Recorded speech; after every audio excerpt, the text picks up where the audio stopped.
only got one mama, you only got one pa, you only got one life to live, no matter who you are. You can go the whole THIKA world. Superhighway is a brainchild of the Kenyan government, and it is being done with the financing of the African Development Bank and the Kenya government. Because these things are what we need to reduce the cost of doing business. Traffic jams are a cost to business.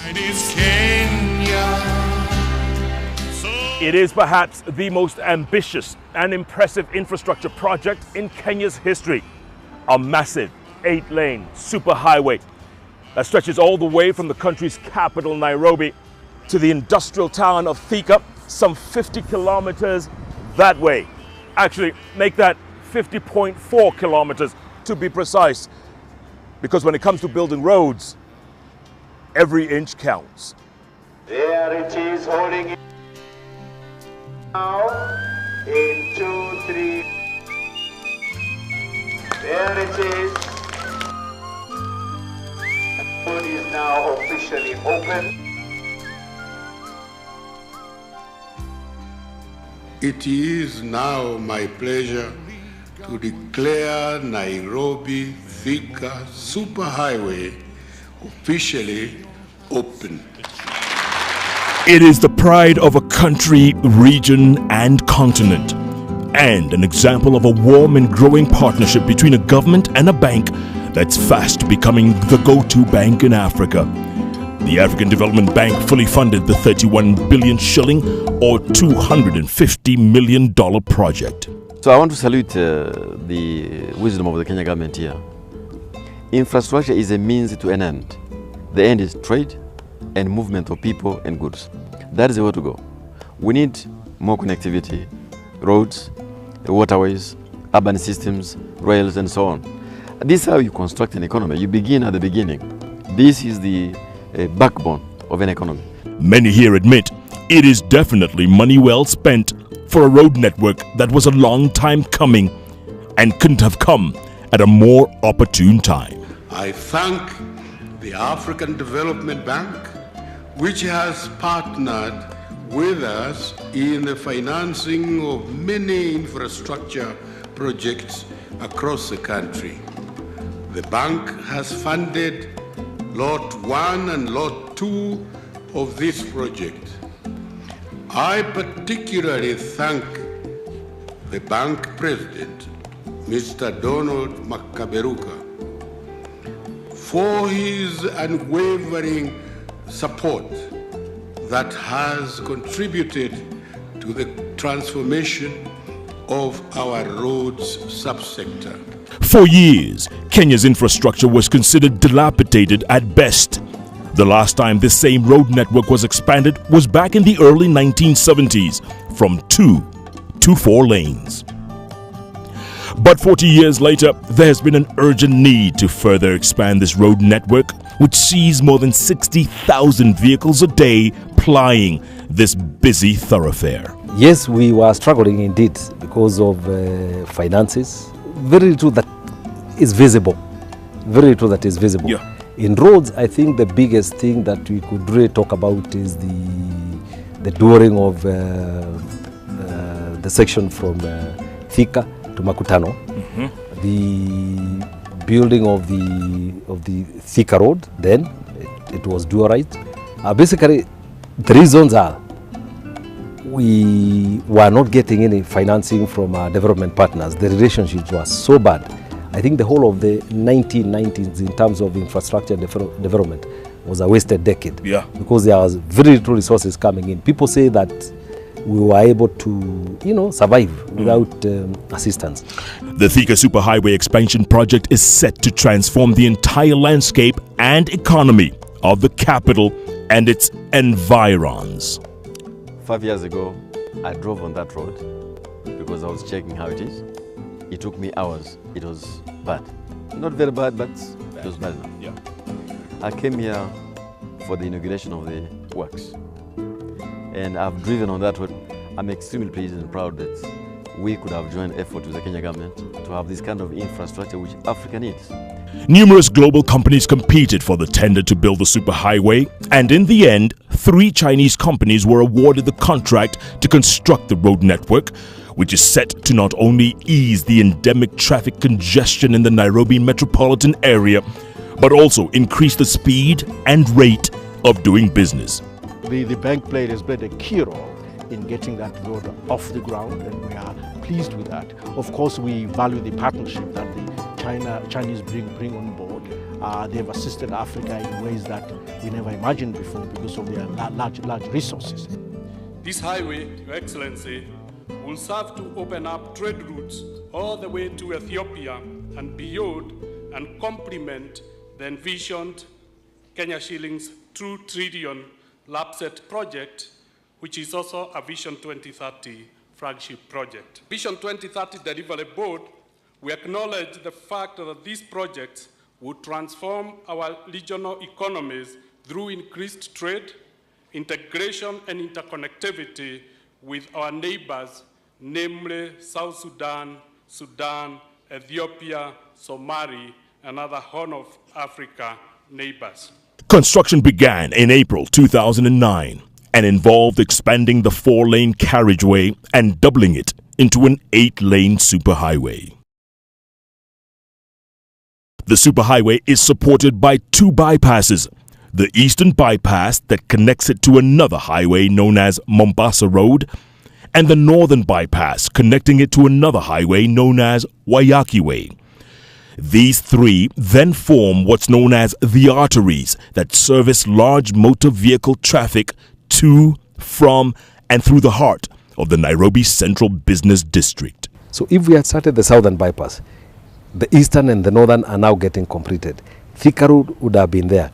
And then all these missing links that you are seeing as opening up Nairobi, the totality of it is that the impact of traffic congestion would have been reduced.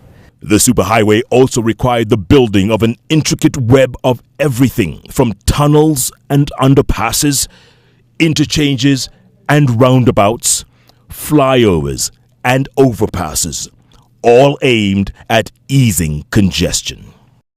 For years, traffic in and out of the capital, Nairobi, was nothing short of a nightmare. A perfect example, public commuters taking public transportation to and from their places of work, which would take an average of 30 minutes. Before this superhighway, one traffic jam after another would find commuters stuck in traffic for upwards of 3 hours. But many tried to avoid what had fast become the infamous THIKA Road. But it was almost impossible. This stretch of highway is one of the most important, if not one of the most accessible routes to and from the capital.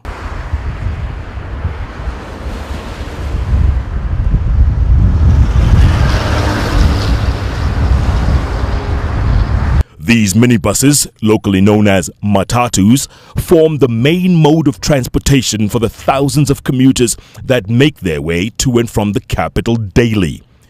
During the 3-year construction of the superhighway, matatu drivers admit business was severely affected. Maisha ilikuwa baya sana juu jamu ilikuwa inashikana kabisa. Shida nyingine ilikuwa kwa road ni masaa vile time inaenda tu mwenyewe, labda hata zile dua nataka huwezi ukazimeki kuzigeti, lakini siku hizi tunazigeti hata ikifika saa 7. But they are also quick to admit that once the superhighway is completed, doing business on this stretch will never be the same again. Hii barabara jo iko superhighway iko poa juu tunaenda skudi mob hata ladha kuliko zile tunaenda kitambo. Sasa hakunaga jam. Imeni save time, like nakazima man. Nikitoka shule nikienda home, I'm guaranteed that nitafika mapema. Then kama natoka home nikikuja shule, I'm sure sita late. Kutoka home natoka kitu some minutes to 8 and by 8 nitakuwa shule already. Okay, before itengenezwe ilikuanga stress juu jam, kukinyesha ungefika home mapema, kukinyesha ulikuwa guaranteed ni lazima fare ikuwe mob, lakini saa hii hata kunyesha hakuna kuongezewa fare. Another beneficiary of the THIKA superhighway are factories and farms. which are springing up in record numbers due to the close proximity to a reliable road network and invariably making it possible to easily get goods and services to the marketplace. Mimi nauzaga mahindi chemsha. Tupayo inanisaidia nikienda kwa soko naenda haraka. Zamani tulikuwa tunaenda na masaa matatu, sasa tunaenda na 30 minutes kutoka Osop mpaka Githurai. Na haina jam kubwa na accident zimepungua. This is a project that also proves to all skeptics that indeed Vision 2030 is not a dream but a homegrown blueprint to create a globally competitive and prosperous nation by the year 2030. But no doubt, the biggest beneficiaries of the THIKA superhighway are ordinary Kenyans. Those whose daily commute to and from their homes used to take up most of the day. That's now been reduced exponentially, in some cases down to less than half an hour. When they opened this flyover at the museum, and when the engineers told me that they were going to open it to traffic, I kept on asking, have you opened? Have you opened? When they told me it's open, I got off from the office. It was around 11 o'clock, and I told the driver, let's go to Zuguke. Then we did another turn.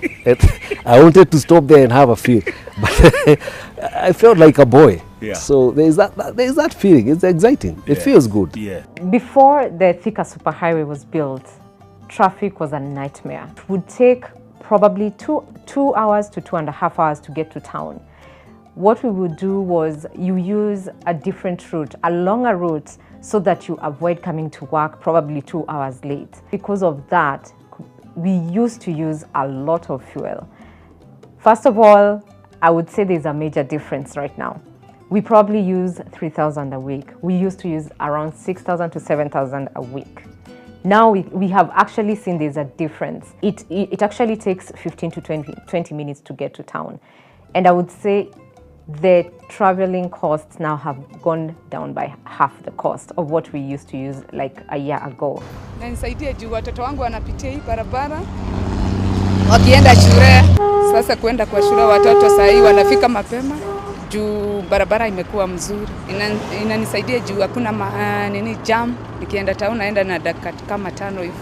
Kabla barabara itengenezwe kulikuanga na shida mingi ya accident ilikuwa mingi sana kwa barabara. Siku hizi tangu barabara iwe tengenezwa, siku hizi barabara imekuwa mzuri, hakuna accident mingi. It has really improved my activities because I used to leave my house at 5:30 before the road was made. These days I leave my house at 6:15 and I make it to work by 7 and I'm actually supposed to report by 7:30.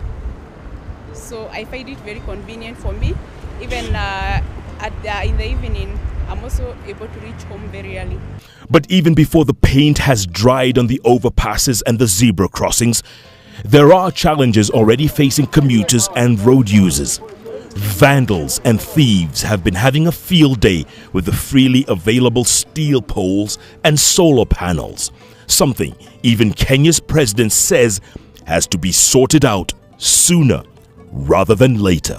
I also wish to emphasize that road projects are costly investments.